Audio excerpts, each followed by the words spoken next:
جمعته عند سنة الشروق بريقة. بداية ندعوكم جميعا للوقوف دقيقة صمت.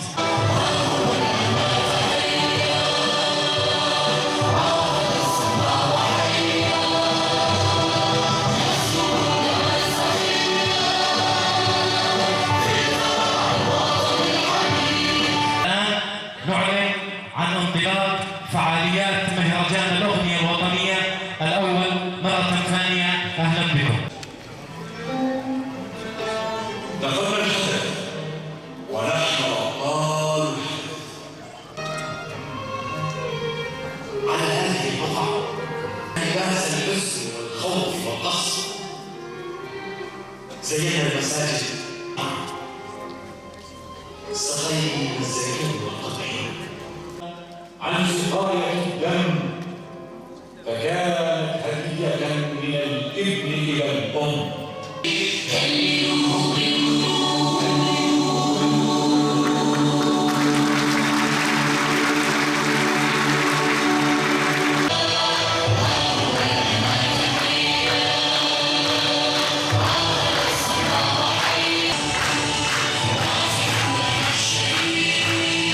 ما زال الأمل يكتب عن قسم.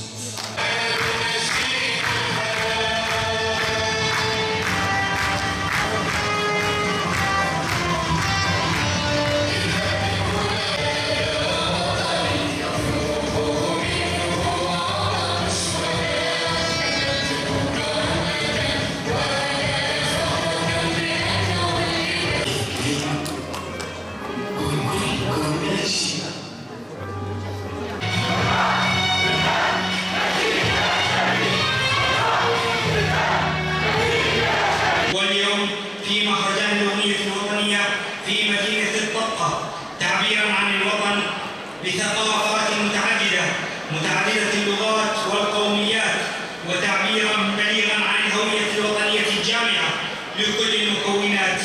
والإدارة الذاتية تدعم جميع الثقافات. والتهنئة لجميع العاملين في الإدارة المدنية الديمقراطية لمنطقة الطبقة،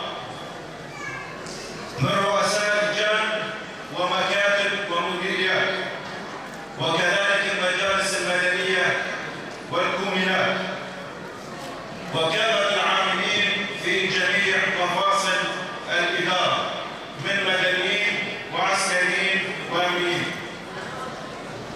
كما نتقدم بأسمى عبارات الفخر والشموخ والعلو والرفعة بمناسبة الذكرى السنوية الخامسة لتأسيس الإدارة المدنية الديمقراطية في منطقة الطبقة.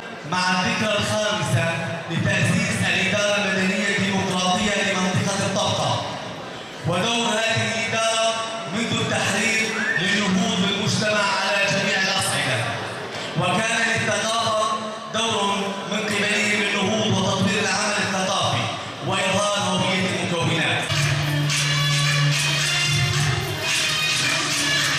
من الغضب وسط